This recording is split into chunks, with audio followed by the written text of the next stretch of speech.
3. Everybody will stand for the Pledge of Allegiance.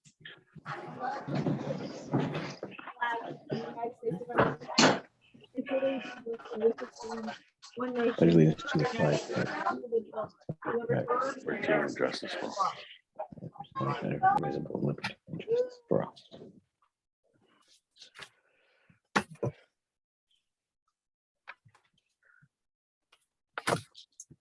Good afternoon, everybody.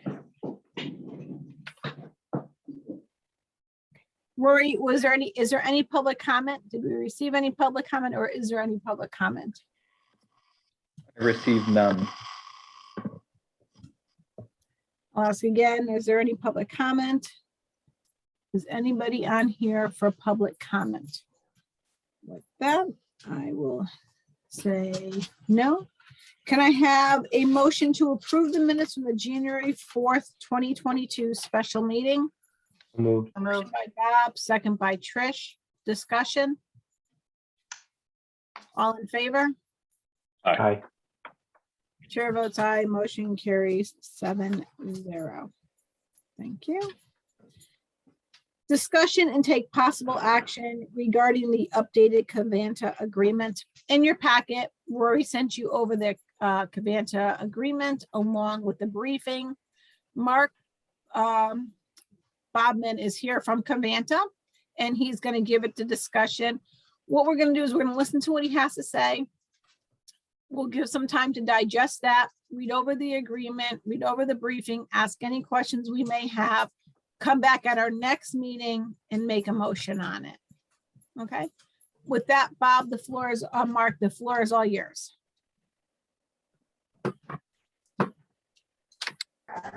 Okay, I'm in a noisy location. Can you hear me? Yes, is that a yes? I can hear you.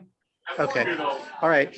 You should have before you a briefing document as well as an intercommunity agreement, which was prepared for all of the member communities to become a part of the new BRRFOC after the previous agreement with Covanta was completed in 2014. And I had a conversation with Rory and the town attorney back in, I believe it was in June, to describe what had transpired after the committee retired the bonds for construction of the resource recovery facility located in Bristol. So the intercommunity agreement was a mechanism to bind the 14 towns under the new Covanta agreement, and is significantly different than the previous intercommunity agreement, which was quite lengthy and had a lot to do with what was necessary to pledge the full faith and credit of the communities to pay off the debt service for construction of the facility. Right now, it's a very tumultuous time in Connecticut with respect to waste management, and the communities that are part of this agreement are fortunate in having a destination for their waste, a cap on the tip fee, a cap on the CPI index, which increases each year. The maximum increase is 3.25%, and currently CPI is running in excess of 5%. So with that, that's a very brief summary, and I'm having difficulty hearing myself speak. So I'd welcome any questions you may have. I could respond this evening or follow up in writing if necessary.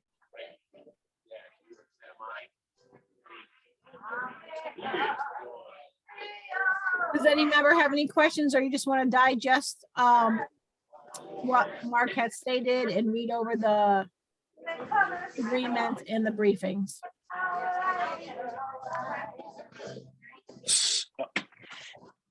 Go ahead, Chris.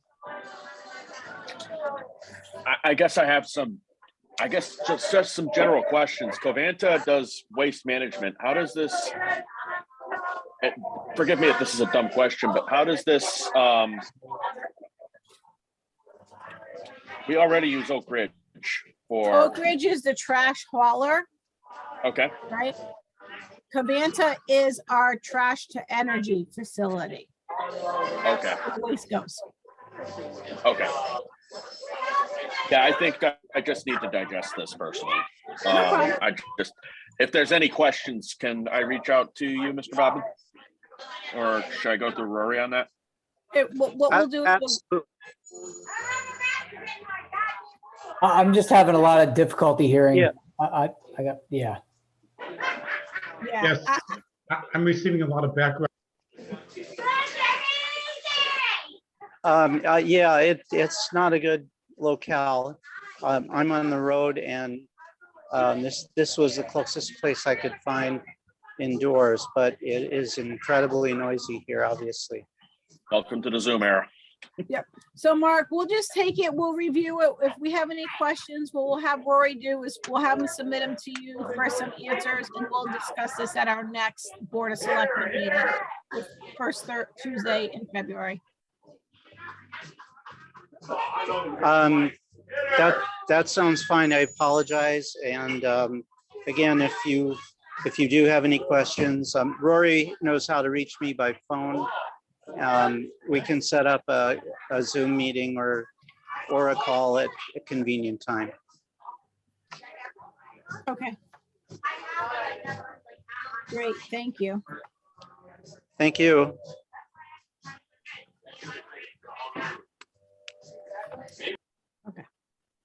All right, that was fun.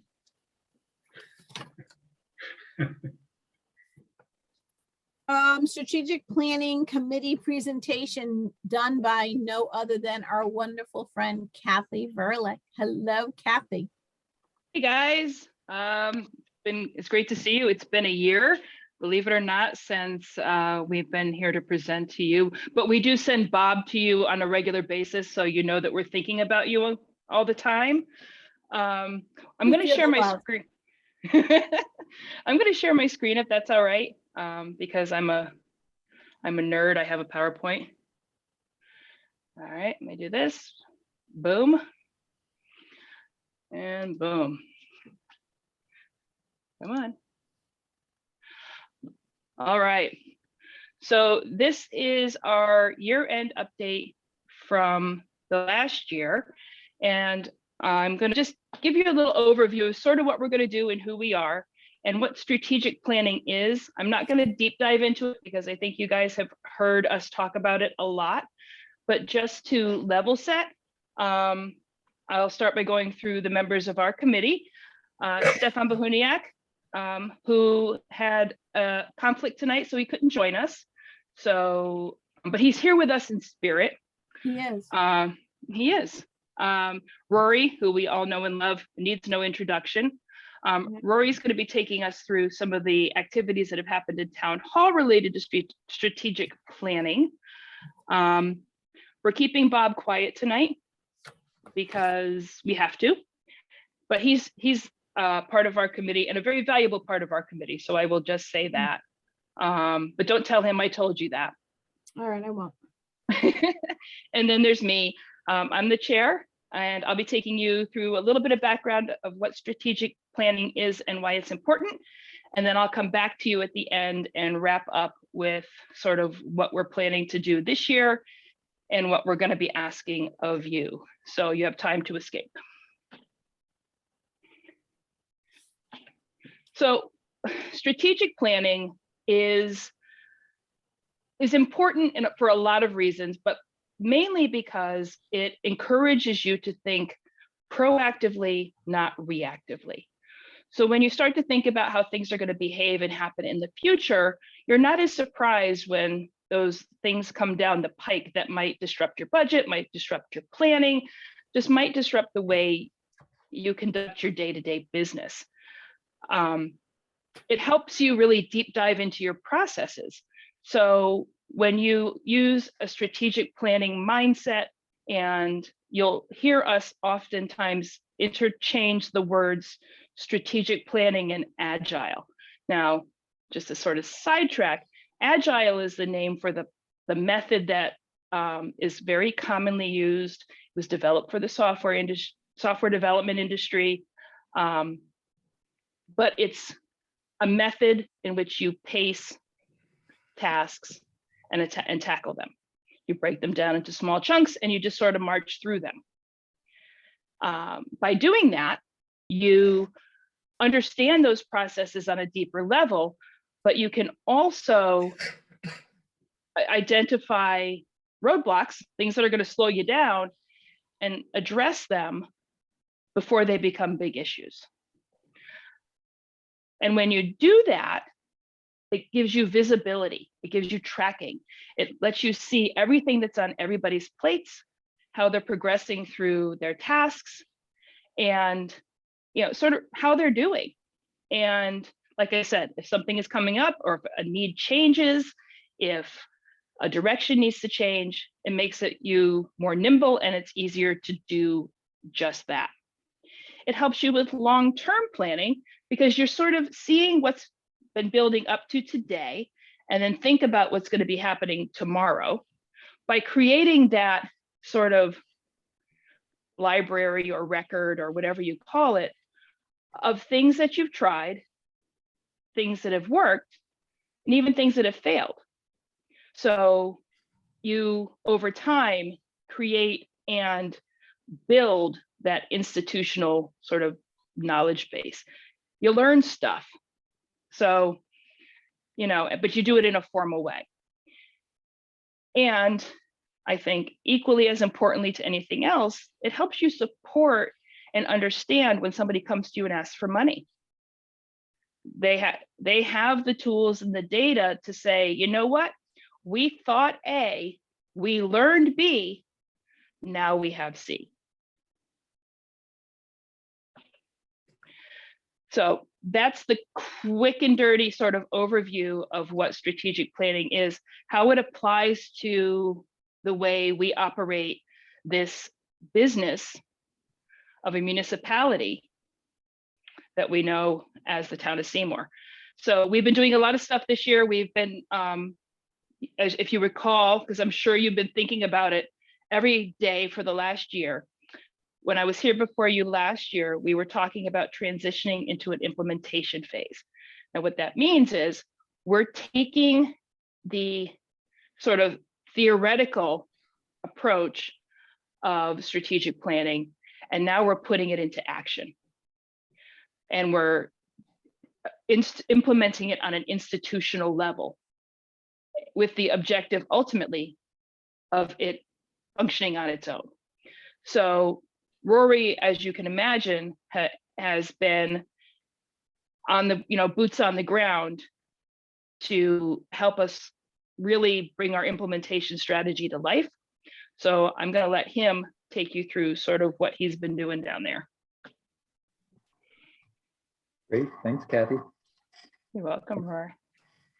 So, I believe last year when we presented, when we were discussing implementation, one of the things that throughout the process, which has been ongoing for, I don't know, 7 years, Trish, does that sound about right? Is that our process has constantly evolved to try to better suit the town. And so when we first started, what we did was we went around, we interviewed our stakeholders, our department heads, our boards, committees, and commissions. We took their information, we digested it, and we put that information into the form of a plan. And then we handed that plan back to the department heads and the boards, committees, and commissions, and we said, here you go, here's your to-do list. And most of them said, where is this coming from? So despite the fact that the information originally came from them, they were not seeing the value because what they had said had been changed enough that they didn't recognize it. And so to try to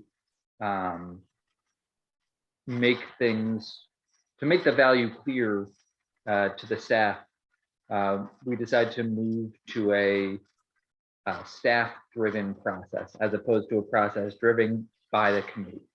And so part of that has been putting the strategic plan constantly in front of the staff. And so the way that we've decided to do that, every month we hold a senior staff meeting. So towards the beginning of 2020, obviously COVID this time last year was also not great. And so we ran into a few roadblocks getting started, but for the majority of the year, at our monthly senior staff meetings, what we've done is asked the staff to report on their plans. We gave them a hard deadline of around the summer to put a draft together. And then each month I've been meeting with the department heads one-on-one, working on their plans. And we've tried a phased implementation approach. For some of our staff, this may be the first time that they've encountered strategic planning. And so what we're trying to do is essentially baby steps. We've gotten them to tell us what's on their plate currently and in the near future, and then put that into a strategic planning format. Hold on one second, please.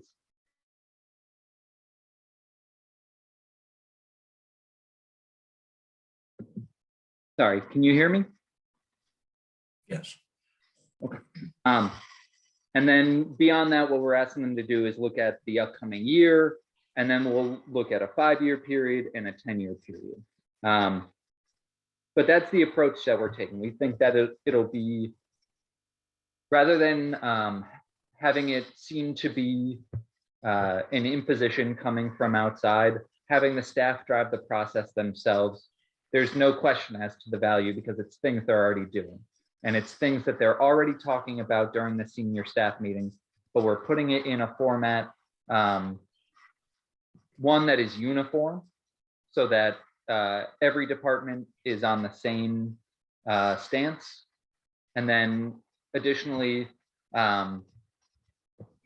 you know, it will allow us to measure their progress. So at the end of the year, we don't have to ask, you know, what did you do this year? We know exactly what it was, because they'll be marking off the tasks as they're completed and keeping track of it that way.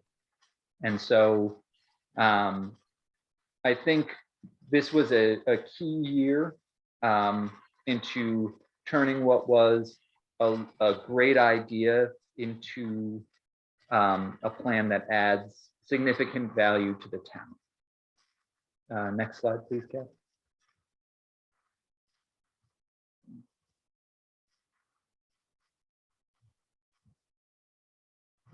And so this is a look at, this is the membership of our senior staff meetings. And you can kind of see where we're at. This is obviously, there's no hard criteria here for what constitutes these different categories. But we've made significant progress. You know, for the ones that still need work, some of it is just in the past, you know, 2 months. In December of 2021, we had 2 members of our senior staff retire. And so obviously there's a transition that needs to take place. And some of them, the fire department being a volunteer organization is kind of hard to nail down, but they've expressed interest in putting together a plan, and we want to work with them as much as we can. But at the beginning of the year, none of these plans existed. And so while, you know, certainly it would be great if everybody had a final polished draft in place, I'm very pleased with the progress that we've made over the past year. And next slide, Kathy. And especially, you know, just to add a little color to that, when you think about the fact that for many of these individuals, the concept of strategic planning, let alone the methodology to do it, is completely new. So the fact that we've had, and I would count basically the first 2 columns of that, of people who have started their plans, some have finished them. I believe we have 1 or 2 who are actually have finished their initial tasks and are now adding additional tasks. I think it's encouraging to see that, this is a mindset and a sort of a culture change that we think that will be picked up. And eventually the goal is they'll be doing it on their own. It'll just become a natural, organic part of their planning cycle to build out their strategic plans and, pick out further goals. But I'm getting ahead of myself. So. And I'm What going to do we add do? yeah, I'm going to add that as well, because it is something that once you get into it, once the process starts to work for you, it becomes easier to manage. And then once they recognize the benefit of getting those tasks and items that are strategic to their year on a piece of paper and following it out that way, and then it's easier to communicate it back to Rory, back to the first selectman. So it just becomes, that whole process becomes easier to manage the whole strategic item that you might list, that you might put together over the course of the year. And then the visibility of seeing that progress over the larger 10-year plan. So you'd be able to compare how you're doing against your larger plan as well. So everything ties back to the individual, department heads' responsibilities, and then they can see progress, which is that's part of the game.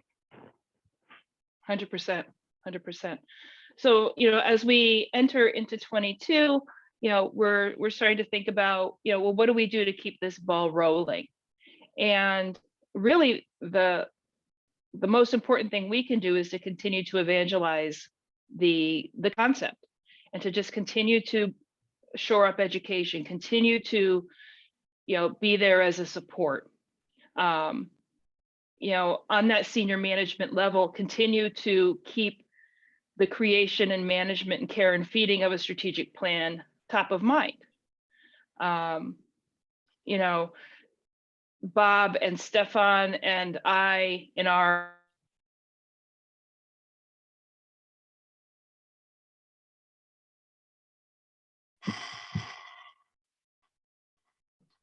We may have lost Kathy.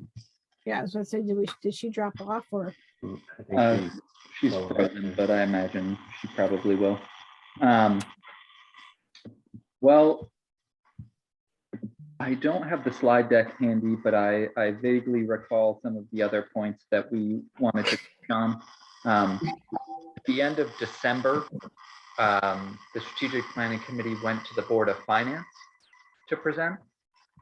And so, when I'm talking about integrating strategic planning into the senior staff meetings, the idea is to create a space in the natural cycle of things where strategic planning is an essential part. Because if we want this to be a plan that doesn't sit on a shelf, it has to become a part of the normal processes. And so we went to talk to the Board of Finance because we need their help too. If the expectation of department heads and boards, committees, and commissions is that they're looking ahead to the future, that they're planning for the future, and that they're able to justify everything that they're doing as moving towards the goals that they've stated, then we need the Board of Finance to hold department heads' feet to the fire. As a part of the budget process, if they're making a request that doesn't align with their strategic goals, or that they didn't see coming out a couple of years in advance so that we could plan accordingly, then the Board of Finance needs to be asking them why not. And likewise, the Board of Selectmen has a role to play as well. The Strategic Planning Committee, per the ordinance that created it, there's no teeth. So part of the reason that it's kind of taken a while to get to this implementation phase was just trying to figure out how we can integrate it. And I think the model that we have now is great, but the Board of Selectmen has a role to play as well. And so in the past, what we've done is we've asked department heads to come to present to you, to provide an update just as to what's going on in their department, what do they see coming down the road, and essentially that's a perfect fit for strategic planning. And so we've already told the staff that you guys will be expecting them to talk about their strategic plans when they come. And we're going to start bringing them in. We'd hoped to have a strategic planning at the last meeting, but starting hopefully next month, we'll get members of the senior staff in. And really, we need your help. If we want to commit to strategic planning, we need the selectmen to commit in that way as well.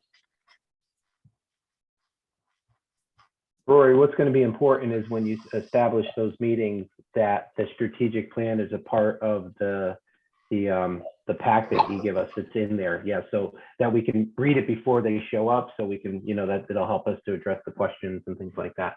Sure, I can do that. Kathy, I was Sorry just about that.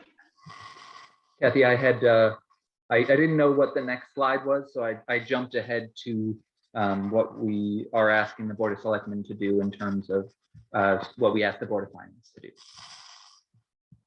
So if I skipped ahead. Okay, perfect. All right, let me just get me going something back here. One moment. Not sure what happened there.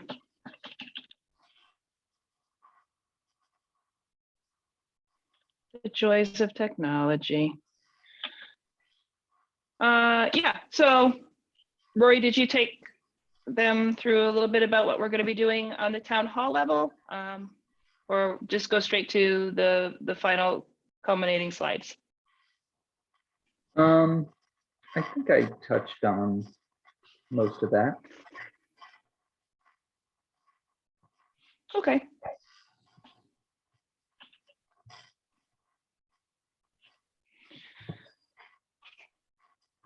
All right, so forgive me if I repeat anything. I will try to sort of flow through this rather quickly.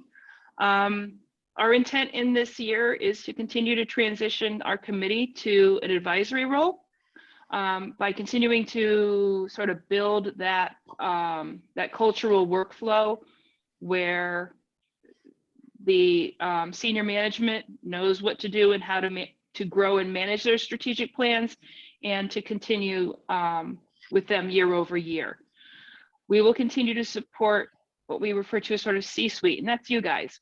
So if you have questions on how to interpret something that's in a strategic plan, how to ask about something that's in a strategic plan, we will be here to provide that support. And Rory talked a little bit about, supporting the Board of Finance activities. We did meet with them, and they got a similar presentation to this, not the same, but where we talked a little bit about the importance of strategic planning and how it is our expectation and part of their ask that department heads start to include their strategic plan in their capital requests. We are going to continue to build that database. As we start to get information, the sort of library I talked about earlier of, what works, what doesn't work, what are the, the performance indicators, what are we seeing, what are the trends? We're going to continue to, transition to building that data set and putting it into formats that can be used organizational wide. We will always be available to provide insight and guidance. When we start getting into more complex plans, which is something we do expect that we'll start to see, maybe even as early as the end of this year, we may be coming in and, sort of helping departments, groups, committees, whatever, how to sort of tease that information down, how to put it into a workable strategic plan, and how to manage something that's a little more complicated. And then we're going to continue to reinforce, that tie to the budget process. So I warned you in the beginning that this slide was coming. So what do we need from you? Don't think anything's too big a deal. We would like you to start to take a look at these strategic plans as they come out of town hall. You know, use them as tools is what they're designed to be. And we kind of say demand the plan. So when somebody is asking for something, rely on that for your decision-making processes. Ask them to present it. We need to continue to reinforce the value, and we do that by making plans visible. To whatever extent possible, when there are big changes in plans that are going to impact these strategic planning documents, make sure that information gets communicated back so that the plans can stay relevant and up to date. And really, we're the carrot. We tout the benefits.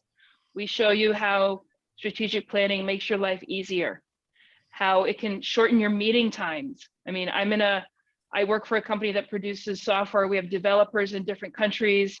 We have multiple people doing multiple things all over the world. And our meetings literally in the morning can be as little as 15 minutes because everybody's working on their plans. So, you know, we demonstrate, we provide the carrots. We're showing you the benefits. Somebody's got to have the stick. And that needs to be this board. This needs to be you. Reinforce the importance of it, demand to see them, use them as a tool. And really, that's the way we're going to get strategic planning ingrained into the culture of the corporation that we refer to as a municipality. So that's it for me. Happy to take any questions. Rory will take any questions. I think we'll let Bob unmute so he can take questions. And yeah, we'll go from there. Oh no. I put them all to sleep.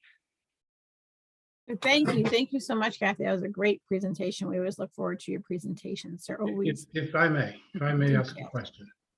Could you give us as an example, for example, the assessor's office? What would the assessor's office be including in a strategic plan? Much of what the assessor's office does is governed by statute. So I would just like some examples. Sure. So if you looked at the list of the departments that were there, you wouldn't see the assessor's office. Okay, that's why I'm asking. Yeah, so we decided to start with the senior staff, which does not include most of the departments in town hall, precisely for that reason. You know, some departments will have a lot more to work towards. You know, for example, the assessor is always a tough one because it really is just interpretation of statute. That's difficult, but you might have, you know, improving record Education goals. Yeah, improving record access. They have the short version of field cards available on the website. Perhaps they could get the full version available. They could work on expanding the GIS. Yeah, it could be operational efficiencies, things like that they can target and then have them as goals to have before the end of the year, let's say, right? To make an improvement on their turnaround or something, whatever they want to do, those would be the items you would think through. But again, that's all hypothetical and that's really dependent on the department. But if they don't need any operation goals, then you don't have to have a strategic plan.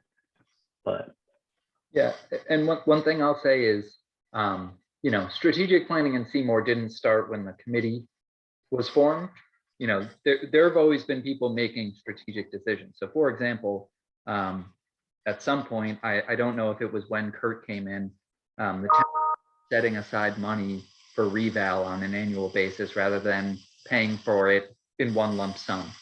And that was a strategic decision. It helps to, you know, avoid sharp spikes in the mill rate when a reval is coming. So that would just be one example. And that might not be something that the assessor himself does, but related. Thank you. That was very helpful. Thank you. Does anyone else have any other questions? Comments?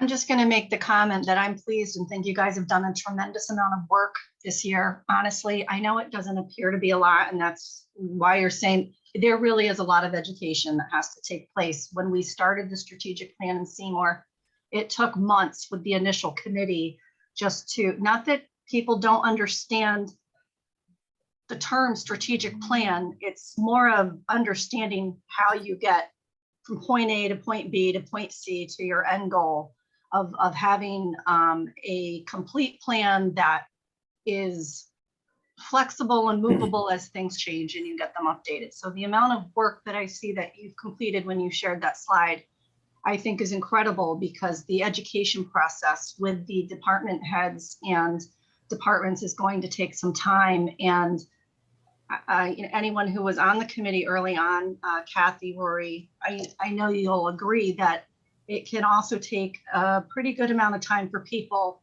to understand the benefits of having that plan and staying focused on that plan, flexing when really needed and explaining those changes, but staying true to that core and focusing things on that, because it's a lot.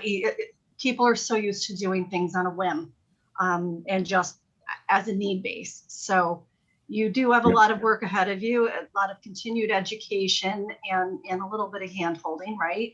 But I give you all, thank you for seeing through what you did in what I think is a short period of time for all the departments that you've got towards a pretty complete stage right now. So nice job. Yeah, Trish, to reinforce that, it's been the steadiness of Rory of requiring that from the team and staying on top of it. And I want to give a big thanks to Rory for being in front of it, because he's in front of those departments and kind of requiring that. So it's driving that culture change where they have to bring it in and talk to them about it, and it's helping us to get there. So, and I know he's been frustrated a few times because it's hard to get everybody to embrace that. So right. But he's done a tremendous job of getting everybody there. So the embracement comes with the understanding and then realizing the benefits of having that plan. And until they actually have an opportunity to put something in place, even begrudgingly, and then reaping those benefits, that's unfortunately, it's just going to take a little bit of time. Even as they come in front of the town board, having that plan, instead of having to generate a presentation, they could just bring the plan in and explain how they're working towards the plan, and they've done what they needed to do, and that's all we're asking, right? So that's it. Kind of helps simplify a lot of that too. Right. The Board of Finance, Board of Selectmen need to be on board. Is there anything the Board of Selectmen can do? Rory, if I heard you correctly, one of the things you said is the ordinance doesn't have much teeth in it. So is this something that maybe this year the Board of Selectmen can take a look at and give it a little bit more teeth so we can hold people accountable? Yeah, thanks, Trish. That's what I was going to say. Like, what are our next steps here as a Board of Selectmen? What do you want us to do? I know that's one of them, but it's really helpful when you guys kind of lead us a little bit by the nose and say, hey, here's the plan. This is what we need from you guys in the next 6 months, 12 months, 18 months, because we'll do it. But it's great that you're all driving that process, because without you guys as committee members, we'd be doing things on a whim, I think, is like Trish said. We don't want to do things that way in our town. That hasn't been done that way in a long time. It's not productive. It's not efficient. It's not doing our fiduciary duty to our taxpayers and our constituents. So thank you so much for doing all that work. And no, Kathy, you did not bore us. You guys laid everything out beautifully. So let's keep the process going. And I do see that we have come a long way, because we are more proactive today than we were when we started. That is an absolute definite for sure. I hear it in the way people talk when we meet, anything having to do with the town. And that is mostly, I mean, we've come a very long way. But yes, what can we do to give this more teeth? I think, at least for me, and I'm sure that my colleagues will have some additional insight, but it's just asking for it. Ask for the plan.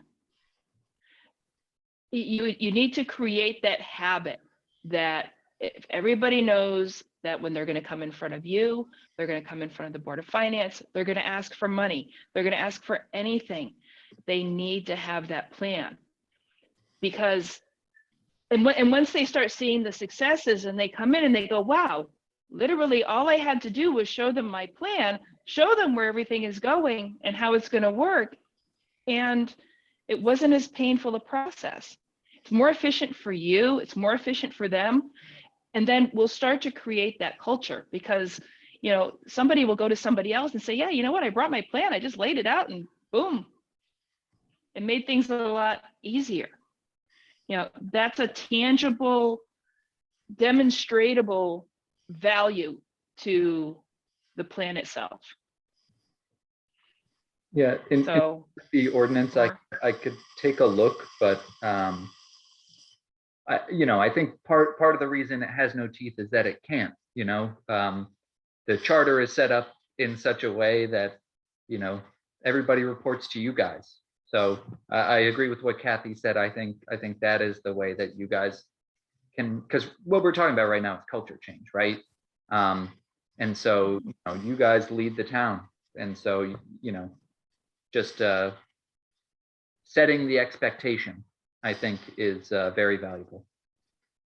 Yeah, Roar, just to piggyback And on if that, somebody it's comes- just strong leadership. It's strong leadership. It's not looking for one person to do everything, or all the historical knowledge will leave with Rory, for example. If Rory moves away from Connecticut or whatever, like Kathy knows it, we know it, we're familiar with it. It's a living document that we can add to and update. It's just, I'm really proud. It's a very corporate kind of mindset, and we should have that. Does it go without Yeah, saying that the and, Board of you know- Finance was cooperative and supportive in your request as well? They seem to be. I mean, they seem very interested in what we had to say. We really laid it out in the same fashion that we laid it out to you tonight. I mean, they obviously didn't have as much detail as you did, and our messaging was a little more tailored to their activities. But, again, it's making everybody's job easier. And, so it's logical. Yeah. We're not With asking, them, we focused on the budgetary items, right? We focused on the things that, Mhm. it doesn't have to be just budgetary items, but especially for finance, having those items on a strategic plan over the course of the year, it helps to see it a lot easier when they're, communicating where they want to go. So we did kind of tailor it to the finance team to say that's a good tool to utilize for that. And when you start having plans that, are maintained year over year, you'll start to see patterns, you'll start to see trends, you'll start to be able to be predictive on what your needs are going to be, because you literally are creating a record year over year over year over year of what's going on. What are we doing here? So, I just asking for, and if somebody comes in and says, I'm struggling, I don't know what I'm doing, I doubt it would ever be an issue, because Rory, explains things very well. But for whatever reason, we're always here and willing to have a special session. I mean, we've even talked about, if it's really something that they need a hand holding with, we can come into town hall and, literally help them break stuff down. So thus far, we haven't really needed it. Rory has a tremendous grasp on it. So, we are here. It's kind of what we're transitioning to, sort of our job. Well, let's help these guys start with their baby plans and then start building these massive, plans where they dictate everything. So that's that. And the same thing goes for you guys. If, I think I said it quickly before, but if you have questions about something, you have questions about a plan, how to read it, how to interpret it, Rory knows where to find us. He really knows where to find us.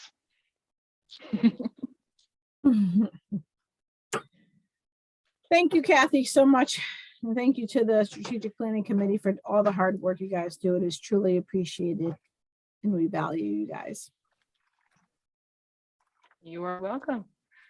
Thank Have a great you. night. Enjoy the rest of your meeting and stay well. Stay warm. Yeah. It's gonna be cold. Okay, item number 7, discussion and take possible action regarding the tax incentive application from Oddfellows LLC. In your packet, you will see that we put the tax incentive program application from Michael Muskill for the property at 151 Main Street in Seymour.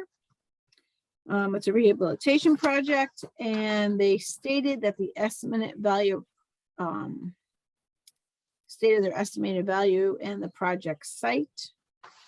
The project will have a budget of $3.4 million. And they're looking at being by September 2022 with 6 people employed. And it'll also have some office space for rent. What is this board's pleasure?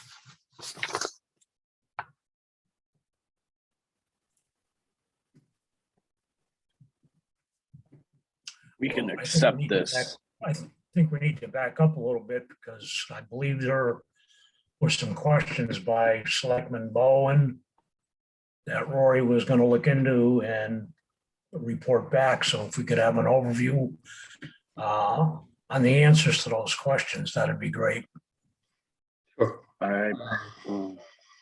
I got answers to those. I think we all got answers to those questions. Is that correct, Rory? Mhm. I'm trying to find the, I can Yeah, do I got a it. real quick Maybe I recap. missed it. My bad. Okay. No problem.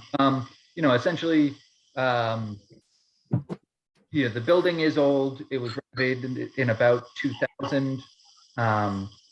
The owner, because of the damage to the building, it essentially has to be approached as new construction, according to building and fire code.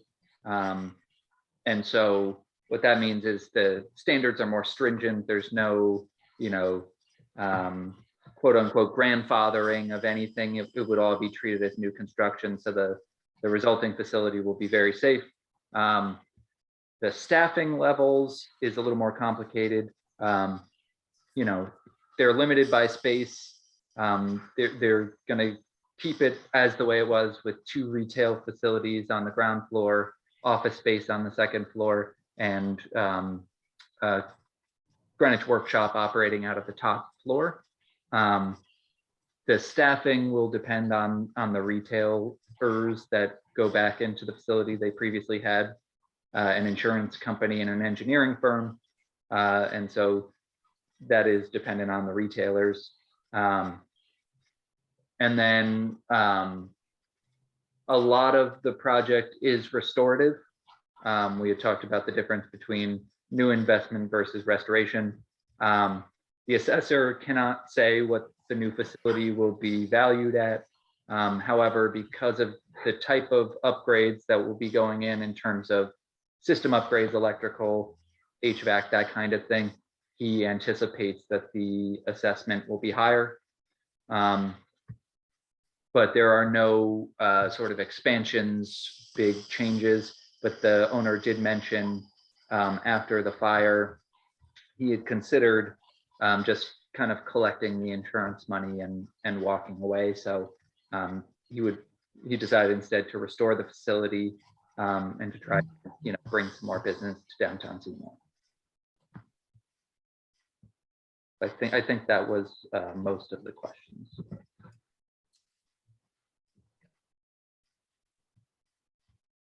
I just wanted to state for the record that the questions that I had were sufficiently addressed. And personally, if we're looking, are we looking to potentially accept this tonight, Madam First Selectwoman? Then I'm prepared to move forward. Does anybody else have any questions they wish to ask? Okay, with that. So looking to take possible action on regarding the tax incentive application for Oddfellows. Do I have a motion? So So moved. moved. Second. Motion by Chris, second by Bob. Discussion? All in favor? Aye. Aye. Chair votes aye, motion carries 7-0. Thank you. So Madam Chairman, it's Brian Leclerc. To be clear, the vote was to Hello, accept the Brian. application. Hello. Yes, And you will determine at a future point in time the amount of any abatement, correct? correct. Thank you. Sorry, do you want us to rescind, do you want us to make that clear in the motion? I would make that clear in the motion, if we could, Madam Okay. First Selectwoman. So the motion is to accept the application from Oddfellows LLC and then later on make a decision of how much of the tax abatement they will receive. Correct? Okay, I have a That's motion, correct. motion by Bob Finley, second Second. by Chris Bowen, all in favor. Point of order. Oh, go ahead, Mr. Stanek. Do we need to rescind the Rescind prior my motion? last motion. Yes, that would be a Uh, part of your motion, correct, at the same time? I- To rescind the last motion and substitute with this. Okay, so to make sure that we're i's and t's dotted and crossed, I rescind my motion to accept my initial motion to accept the Oddfellows LLC tax abatement application. I think the And- problem was the original motion was to discuss and take possible action, and that was voted on. That really doesn't say anything or do anything. So I think that, I would, whoever moved should right now move correctly that the application, that the prior motion and vote be rescinded and this body accept the application of Oddfellows LLC and take action in the future as to the precise amount of the abatement. Would someone make that motion? So moved. Motion by Pat Lombardi, second by Bob Finley. All in favor? Aye. Aye. Aye. Chair votes aye. Motion carries 7-0. Thank you. Discussion and take possible action on the refinancing of the 2018 Energy Performance Contract lease. Let me find my notes. So the reason why we're doing the refinancing was to lower our interest rate. Our interest rate on the initial was 3.5 and we've got it down to 2%. As well as parts of the project are eligible for additional discount from Pura down to 1%. I also have Doug Thomas on the phone as well as Rory, so we can discuss if need be. Hello, kitty cat. Grace says hello. Hello. You guys have competition. Is there any discussion? No? Can I add quickly? Go ahead, Rory. Sorry, just if it's not clear, this is related to the JCI project, the solar project. You can see in the packet, I included the original payment schedule and the current payment schedule. The interest rates are there. The payments are all lower. We think this is a home run. I think so. Trish?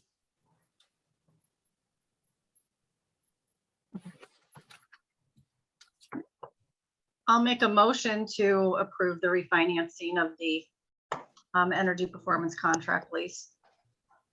Seconded. Can I have a second by Pat Lombardi? Discussion? All in favor? Aye. Aye. Chair votes aye, motion carries 7-0. Thank you. Okay, action item number 9, discussion take possible action regarding the A24 referral to the Planning and Zoning Commission regarding the proposed acquisition of Seymour Union Cemetery. Remember back, Kurt was in office a couple of years ago, Union Cemetery no longer wanted to maintain it. The town took it over. We've been going back and forth, back and forth, back and forth. You know, now they're okay as long as we don't put a hot dog cart on there or sell beer, we're good. Just joking, we can't sell food. right? So town council finally has it down to an agreement, and now we need to move this forward to planning and zoning. I motion to refer the Union Cemetery action to an 824 to send it to planning and zoning. Motion by Chris Bowen, second by Bob Finley. Discussion. Brian, is that proper? Yeah, you're referring, that's correct. You're referring the acquisition of Seymour Union Cemetery property to P and Z. I'm pursuant to 824, correct? All in favor? Aye. Chair votes aye, motion carries 7-0. Thank you. Discussion and take possible action regarding proclamations. In your packet, there are 2 proclamations.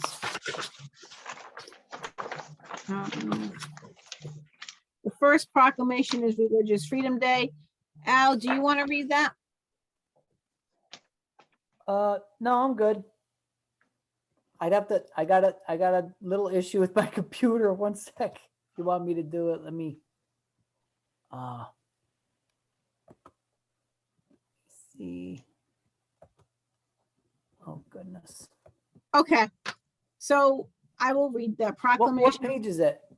It's Religious 14. Freedom Day. It's okay. I got it. I got it, Emery. I'll do it for you. Okay. Sorry, I threw it on you. Yeah, I was a little behind from the previous conversation. Proclamation Religious Freedom Day, January 16, 2022. Whereas religious freedom was first among rights guaranteed by the United States Constitution to protect all people to think, express, and act upon what they deeply believe as long as they do not harm others. It is a fundamental human right. And whereas religious freedom guards the people's rights to be able to express their beliefs or lack thereof openly without the fear of being denied equal rights. It protects individuals from religious discrimination in employment, housing, and other services. It prevents people from being denied the right to have a business, occupation, or professional license based on their identification or beliefs regarding religion. And whereas freedom of religion principles should guide judicial decisions, legislation, and public policy at all levels of government, such that the government may not favor one religion over another, or atheism or agnosticism. And whereas in 1992, Congress designated January 16th as Religious Freedom Day to commemorate the January 16, 1786 enactment of the Virginia Statute for Religious Freedom authored by Thomas Jefferson. Now be it therefore resolved that I, Amory Dragonis, first selectman of the town of Seymour, Connecticut, do hereby proclaim January 16, 2022 as Religious Freedom Day. In witness whereof, I have set my hand and caused the seal of the town of Seymour, Connecticut to be affixed on the 16th day of January, 2022. Amory Dragonis, first selectwoman. Thank you, Al. Sorry. No, I was teasing when I said, no, I don't want to do it. So Okay. I got no laughs. All right. All right, thank you. You're welcome. Discussion. If I may, Go ahead, Mr. Selectman Stanek. thank you. I'm in favor of the proclamation resolution, but I would like to ask town council to distinguish for us the difference between a proclamation and a resolution. A resolution is something where action is taken by the body. A proclamation is more of an honorarium or a designation on behalf that this body is making. So I think that you're actually authorizing the or adopting the proclamation as presented or as read.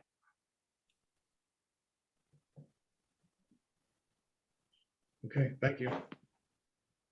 Okay. All in favor of accepting the proclamation? Because it's action. Go ahead, Trish. Motion by Trish, second by Bob Finley. All in favor? Aye. Aye. Thank you. Okay. I had the honor and the privilege of Friday attending Gladys Delicia's 100th birthday. And there was a proclamation given to her and read to her. And it states, whereas the town of Seymour is made great by our wonderful residents, and whereas Miss Gladys Delicia is turning 100 years young.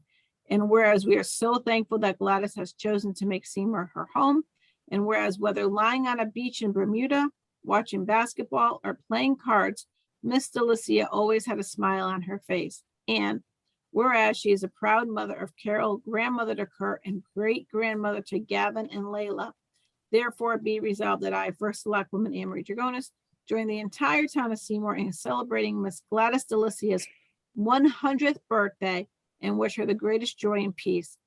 Further, I hereby proclaim January 15th, Gladys's birthday, to be a day of celebration and appreciation in the town of Seymour, and witness whereof I have hereunto set my, and on this 15th day of January 2022, cause the seal to be affixed. She was such a wonderful, she didn't even look 100. If she looked 70, she was young. And it's so wonderful to see how active she is. And may she have many more blessed days and years. So it was an honor to be there. Can I have a motion to add to the, Are you going to vote on issuing the proclamation? oh yeah, vote on, sorry. All in favor? So moved. You need a motion, okay, and a second? In motion. Motion by Chris, second by Pat Lombardi, all in favor? Aye. Aye. Thank you. Motion carries 7-0. Can I have a motion to add to the agenda? To discuss the move of central office. I'll move. So moved. Motion by Trish, second by Bob Finley, all in favor? Aye. Chair votes aye, motion carries. Okay, so the move of the central office, as you know, central office sits at Bank Street. And that building we have the Naugatuck Valley Health Department in there as well. And there has been talks throughout the year of central office moving out of Bank Street to someplace else. The Board of Ed, while Selectman Stanek was on it, and Selectman Stanek can also join in on this conversation, discussed moving them to different parts of the high school. So now we want to put together I don't know if I want to call it a committee or an advisory board, so that we can move them out of Bank Street and put them into the high school. And I would like some feedback from the board.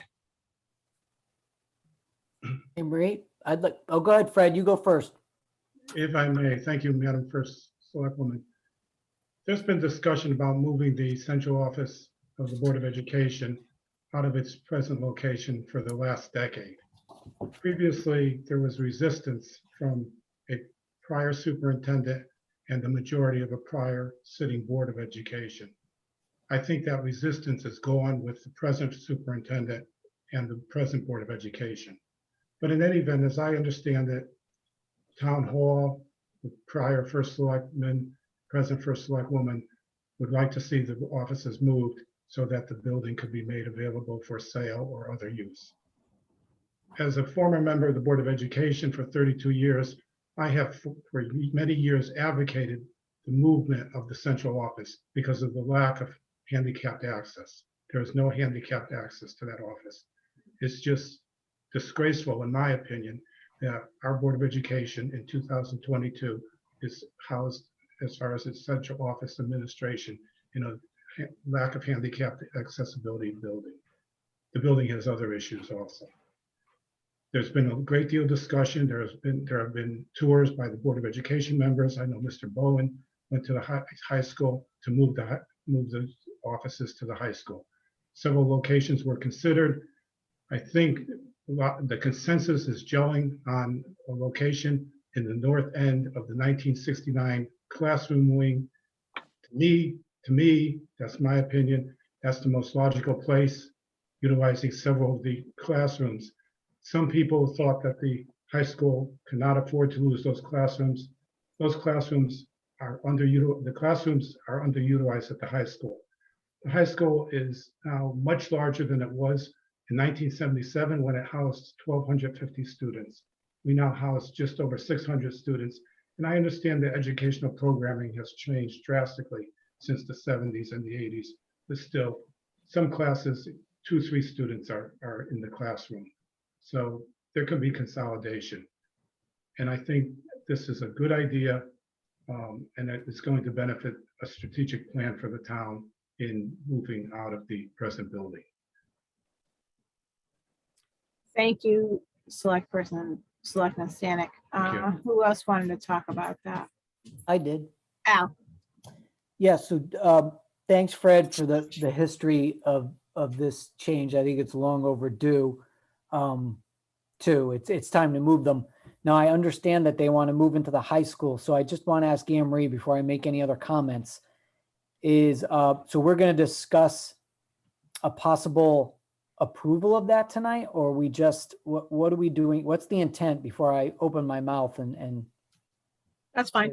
So tonight is to put some, we're moving a department from a department, right? And normally we wouldn't get any other board members involved, but we want to make sure that we're as transparent as possible. And we're, Tim Connors is going to go oversee it just as a director of facilities. Yep. Because, as well as Tony Caserta. Yep.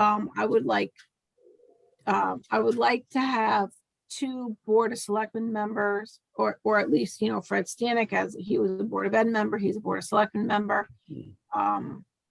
be a part of that, and as well as Trish Danka to watch finances. Okay. Because the one thing I was going to say is it's great if we could put them in the high school and take advantage of that underutilized space, as Fred has said. If that doesn't come to fruition for whatever reason, I think we should also consider the Seymour Library basement at some point. I mean, we have some underutilized space in our library, whether upstairs or downstairs. So we have these buildings in town that are just underutilized. So that's another one I was thinking of. But if the high school is best fit, then let's do that. But I just want to throw that out there as a possible second landing space for the central office staff. And I thank you for that. And the library was looked at, but I believe Selectman Stanek can correct me if I'm wrong. Dr. Compton felt that it was best to be in a school building with the rest of them, and it was either going to be the high school or it was going to be the middle school. Gotcha. Makes sense. Okay, thank you. Okay. So I may continue. yes, go ahead. The high school area that we're talking about that's being focused upon would be the central office with a separate public entrance and egress from that area, so that people will not come in the front of the building and pass through the school building when classes are in session. There'll be a separate entrance exit in the back. There'll be separate designated parking, and there'll be signage. So the students will not be interacting with members of the public who are not to be in the educational setting at the time, only in the central office. I really do think that of all the locations that were considered, that the high school north end of the 1969 wing makes the most sense. The media center was considered, but we need that media center in the educational context. Also, the main offices in the front were considered of the high school. Again, there'd be interaction between public and students and high school staff. It just makes sense, the location that's being centered upon right now. And I think what Madam First Selectwoman is talking about is putting together some type of a building committee and try to monitor the costs. The ideal situation would be for the committee to finish its work and construction of or the fit up, I should say, the fit up of the area for the central office and the high school take place over the summer. And the transition from central office to the new location could take place before the start of the next school year. This has been talked about for so long. I think it's time to just take the bull by the horns and get it done. Yes, I agree. Does anybody else agree? Thanks, Fred. Thank you. Go ahead, Chris. I just have one question regarding the signage and all that and the separation of parking, et cetera, and the different egress. Would we potentially have to hire someone to ensure that people are parking in the right place, that they're not accidentally entering the wrong end of the building, potentially disrupting class, et cetera? Could we potentially have to hire a traffic cop, or would that be I'm sorry, go ahead. No, all valid questions. Those are all valid questions because we want to make sure our students are safe. There would be a sign saying leading towards the Board of Ed around the back of the building, an entrance. Right now, in order to get into the high school, you have to ring the bell to get into the high school. Around the back of the building, there'd be signs directing people to go to the Board of Ed or how to get to the Board of Ed in the back of the building. Once you're in the Board of Ed section, there are security doors. You will not be able to get past into the school system unless you have that security badge. And that would be all of Rick Kearns and the Seymour PD, making sure the right people can get into the right area. So It Tim seems like you guys Connors, have thoroughly thought this through, right, Emery? It sounds like everybody's thoroughly thought this through. There's Yeah. no exposure for safety for the kids. The staff will be protected at central office. It sounds like there's a very good plan in place. right? You know, as Mr. Stanek said, you know, Tim Connors and Rich Kearns, you know, they've been in discussion. They know the security measures they have to take. The doors will be locked so students can't get into the Board of Ed, and the Board of Ed can't get to the students unless they have a pass, a key fob. And even then, it was thought about maybe them having to go around the building to get in. So Yeah. it all has been thought about. You know, the children's, the students' protection is the utmost, as well as the teachers. But it's just looking at, I think, Rory, we ran the numbers, and Doug Thomas is on the phone, to keep 98 Bank Street running a year. It's between $600,000 and $800,000 a year. That's a lot of money. Yeah, I For a was gonna top- add, making sure that they think through fire egresses and everything, not just from a safety, I mean, fire as well. And Yep, Tim Willis has been involved with talks with Tim Connors to make sure that, you know, that's why we looked at the library. You know, if they're downstairs in the basement, how are they gonna get out? Yeah, there's stairs, but there's elevators. And we just thought that the high school, the middle school were the next two, and then the high school was the best. But life safety codes will be taken into consideration. The fire marshal will be part of the design structure as well. okay. Mr. Lombardi? Yeah, I would personally like to see Rich Kearns be a part of this committee. Rich Kearns will be part of the discussion. The committee right now is the build out of it, and Tim Connors, he'll work directly with Tim Connors and the Board of Ed. I'll make sure that to Al's point and Mr. Stanek's point and others, that we definitely are looking at the security of that area as it relates to outsiders, public, so on and so forth. Absolutely. I believe the number one opposition to this, and Selectman Stanek, correct me if I'm wrong, was potential security concerns for the students.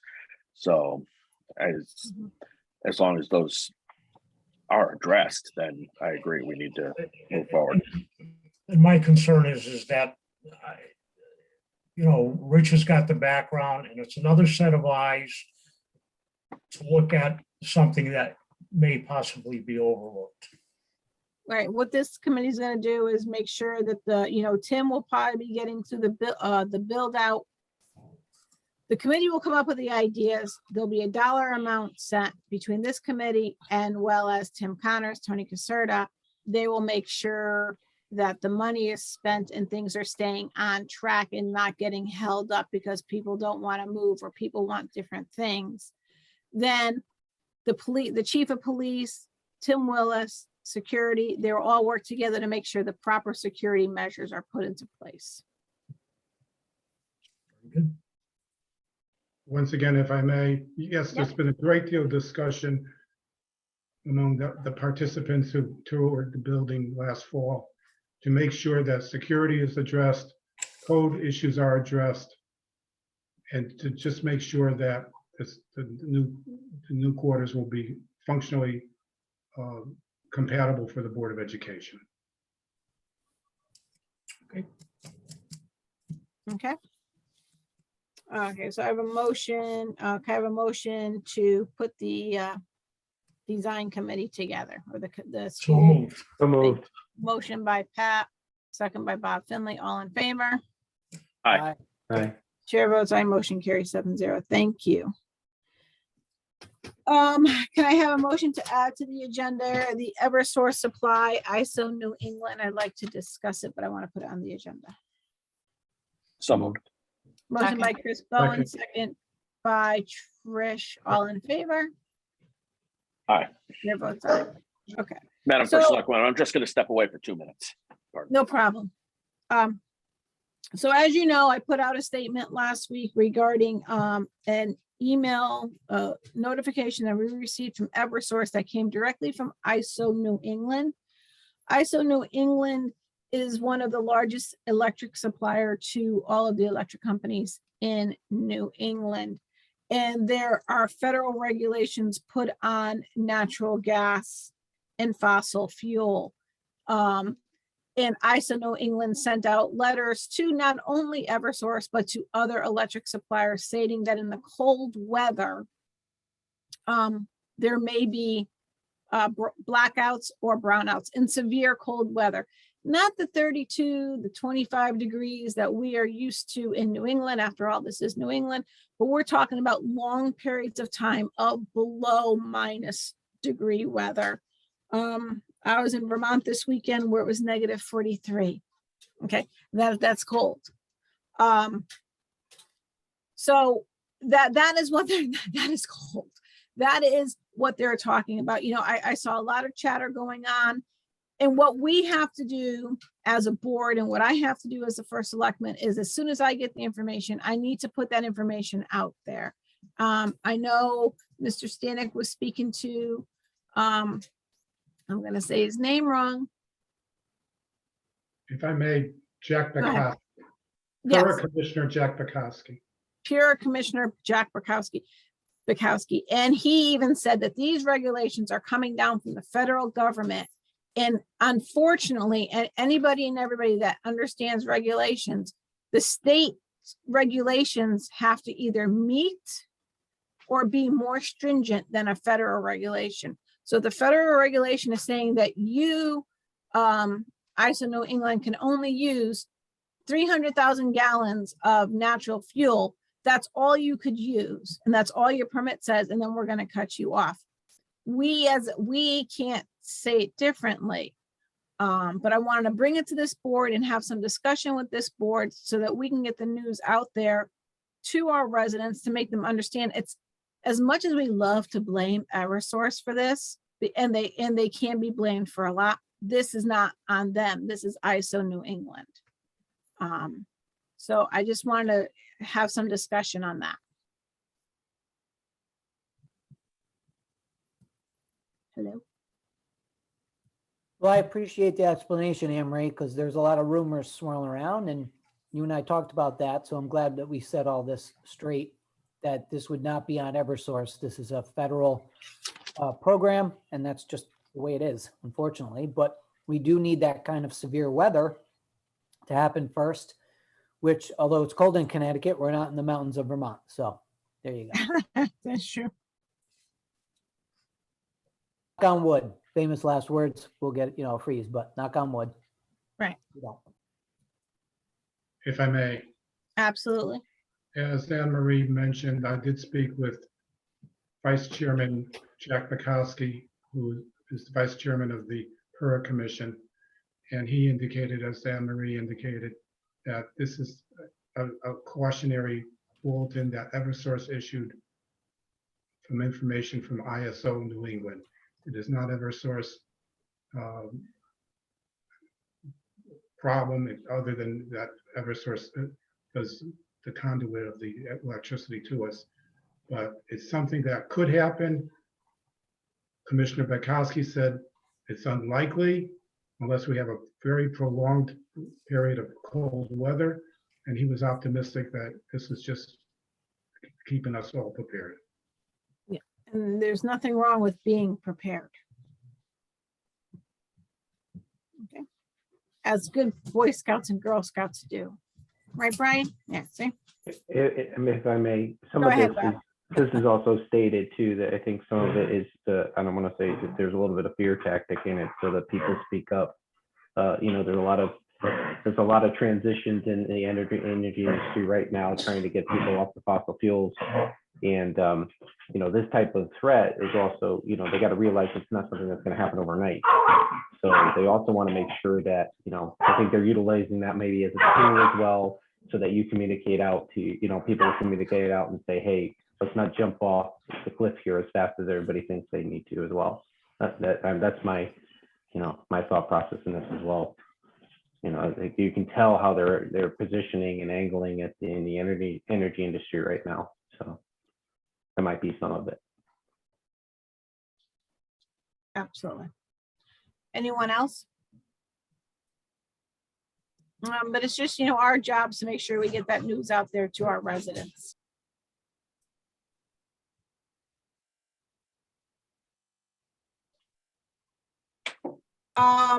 Okay, thank you guys. First select women's report, it's kind of long. Sorry. We held 2 test kits giveaway events. The second one was with masks, and that was last week. And thank you, Selectman Bowen, for helping out with that one. We will be holding another one tomorrow night from 6 to 7 at the high school. That will be open to all residents. Again, I will be doing a code red. That's kind of getting late. Letting everyone know about that event tonight. We may have to move it tomorrow night. The first event, we handed out approximately 625 test kits, and the second one was about 710. Everyone that came was very thankful, very respectful, nothing but positive feedback on how well the line moved.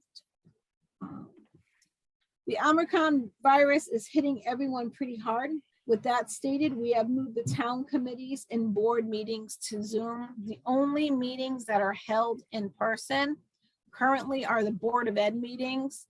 The firehouse are allowed, the firehouse, both of them, Great Hill and Citizens, are allowed to hold their meetings on their truck floors, distance 6 feet apart, as well as have drill and trainings. And that is because we still have fires in town and they still have to train. Town Hall has switched to staggered days for offices. If we have 2 people in office, 1 person is working from home, 1 person is working in the office, and they switch off. Sort of like when we're doing the remote learning. And this is so that we can keep the numbers down at Town Hall. As I'm sure you all heard, we had a day where we had somebody coming in with COVID. All town buildings are requiring all personnel and visitors to wear masks, even if they are vaccinated. We are not closing or shutting down any town halls. We are not eliminating anything, any town buildings, the library, everything is up and running, normal days, normal times. We talked about that.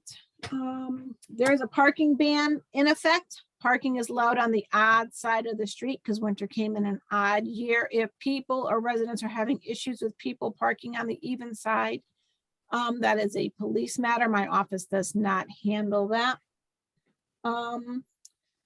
We had a couple of days where we had some slippery roads. We had that flash freeze come in. I just want everybody to know that the police department at nighttime will call the Department of Public Works if the roads are bad or if accidents are happening, and the police department dispatches the Department of Public Works. And of that night where we had that morning where we had that flash freezing, the flash freezing started at 6:20 and the first accident came in at 6:30, and the Department of Public Works was right on it. And even their workers were having a hard time getting into work. We started to hold our budget summits last week. Everything is being done via Zoom. Budget hearings start next week. Nope, they start the first Monday, February 1st, they start. And those are all going to be Zoom. The links will be on our website for anybody to see. I have asked for flat budgets across the board. What else? I'd like to congratulate the Seymour High School dance team in taking first place in the varsity kick line. Last Friday, we submitted letters to the U.S. Department of Agriculture for both the Great Hill Dam and the Soccerns Dam.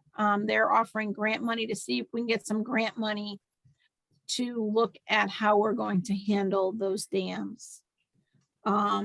It's going to cost a lot of money to fix and repair or even to breach the dams, and any financial relief from us will be greatly appreciated with any grants from them. Rory also met with Eversource and Frontier in regards to the accidents on Clinton Road and Maple Street.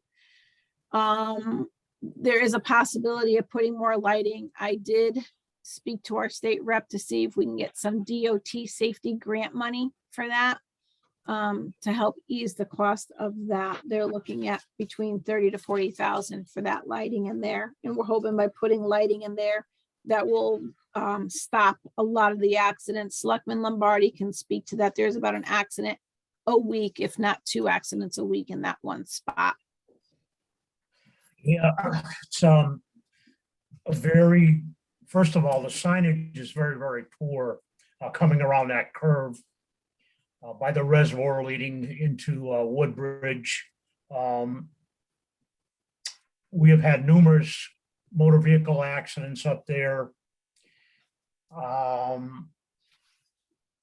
In 1 week, we had 8 accidents in that general vicinity, either taking down guardrail on the curvature or cars coming into town, coming straight across and ending up in the woods.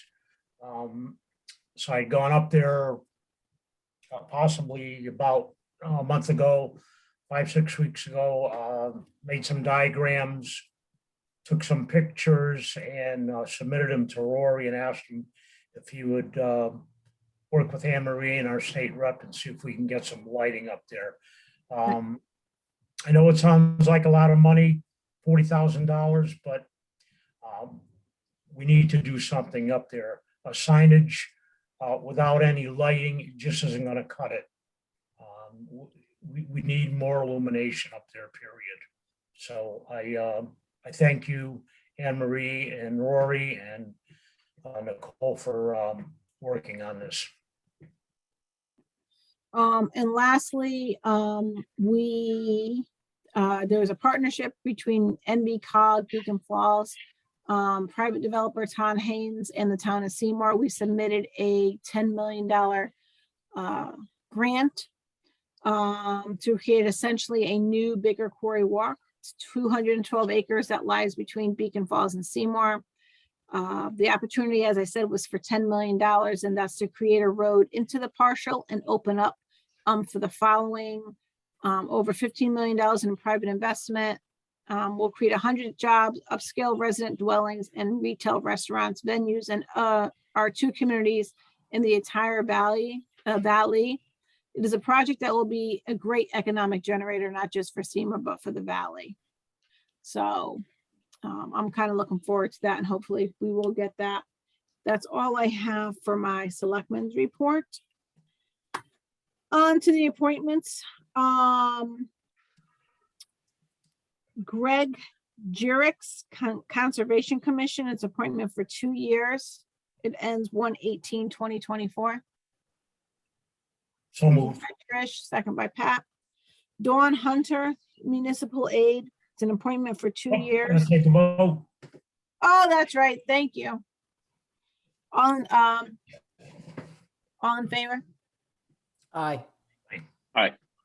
Discussion. Motion carries 7-0. Sorry, thank you.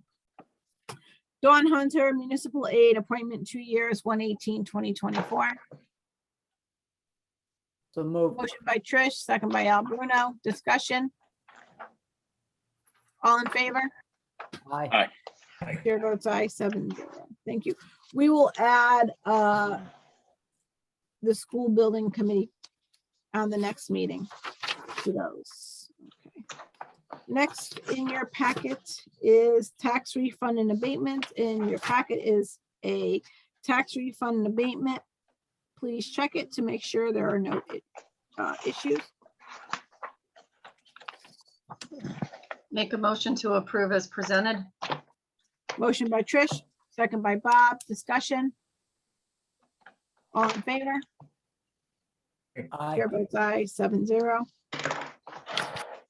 There are no transfers.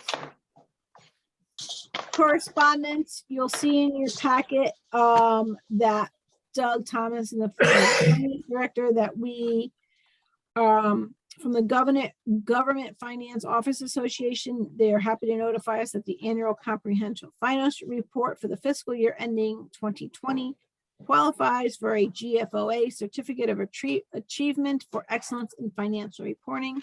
So congratulations to Doug and his team on that. Well done. Very, very happy for them. Very happy for the town. And what else? Rory, did we get any public comment in? Not that I've received. Okay. Selectmen's public comment. We will go in order as you appear on my screen. Bob Finley. Yeah, not much to say. Just I want everybody to be safe. We did see the COVID rates did go down pretty dramatically over the last week or so from what I'm reading. So that's the good news. Just stay safe and continue to be diligent with your masks and be safe. Thank you. Pat Lombardi. I just can echo what Bob has said, and make sure you wear your masks, stay warm. It's going to get cold again. More snow on the way, so we'll get through it. Thank you. Tricia. Just want to say thank you to Doug for getting the Certificate of Achievement from the GFOA again this year. So important when we have our review. And just everyone, please stay safe. That's all. Mr. Stanek. Yes, if I may, I likewise would like to congratulate Doug Thomas and his department on the award that was conferred. And Madam First Selectwoman, do you want me to report on the Ordinance Committee meeting from earlier? Oh, yes, please. Would you like me to do that at this time or after the comments? Oh, go ahead. The Ordinance Committee met earlier. We considered several items. But at this time, we agreed to refer to the full board for consideration at the next meeting. And the full board can look at these items in the meantime. The repeal of the civil service ordinance, since the charter no longer calls for a civil service hiring system. The adoption of a prohibition of use of cannabis on public property and within the public areas of restaurants. And the adoption of a registration fee for the tax collector to issue tax clearance statements to the motor vehicle department. We also considered the gender neutral ordinance proposal, which I drafted some time ago and submitted to the board. We're going to tweak some of the language a little bit, consider that ordinance at the next ordinance meeting, then bring it to the full board. So for the next agenda, we're going to consider repeal of the Civil Service Act, adoption of the cannabis ordinance, and the tax collector registration fee. We've considered several other items that still need some further work by the committee. Thank you. Do you have anything else you want to report? I do not. Thank you very much. Thank you. Chris Bone. First off, I want to echo Madam First Selectwoman Dragonis's comments on the cake giveaway last week. I also wanted to publicly thank Tom Amy and Robert Rockwell for their leadership on this, because it is largely due to their work that it went so smooth. And we were able to get people in and out. I don't think that line stopped moving once we got it going. So thanks to everybody who was there with us. I also wanted to publicly thank our state representative, Nicole Claire Destetria, for her very quick work on legislation. As a hockey guy, this is critical to me. Legislation to mandate neck guards, which are, it's still in the opening phases, in light of the death of Ted Balkind, who was a Greenwich Academy player who died due to a skate slicing his neck. BNQ neck guards are required by USA Hockey, but they're not required by all leagues. So any parent who hears this, who has a child who's not playing in the USA Hockey League, please, for the love of anything, whatever you pray in, get your child a BNQ certified neck guard that is cut resistant. Yeah, they cost $10.99. $10.99 for skaters, yes. They also have them built into some shirts, and the goalies obviously cost a little more, but that's just par for the course. So I wanted to thank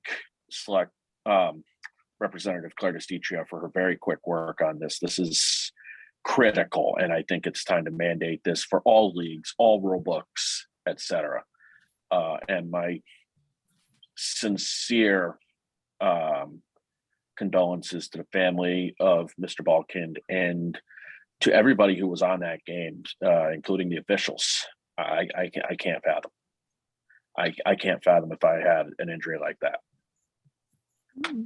Yeah, the poor kid went to St. Luke's School in New Canaan, and the game was at the Brunswick School in Greenwich. Yeah, it was bad, very bad. Right. Thank you. Al? I don't have any comments other than congratulations to Doug. Thank you to everybody who passed out the kits, and please everybody be safe and be careful out there. Motor vehicle accidents are up exponentially since the pandemic. People are driving recklessly on their phones, not paying attention. So just be careful when you're driving out there. Thanks. Thank you. Okay, with that, can I have a motion to adjourn? Motion to adjourn. Motion by Trish, second by Pat Lombardi. All in favor? Aye. Chair votes aye, motion carries. Thank you. Good night, everyone. Hopefully everyone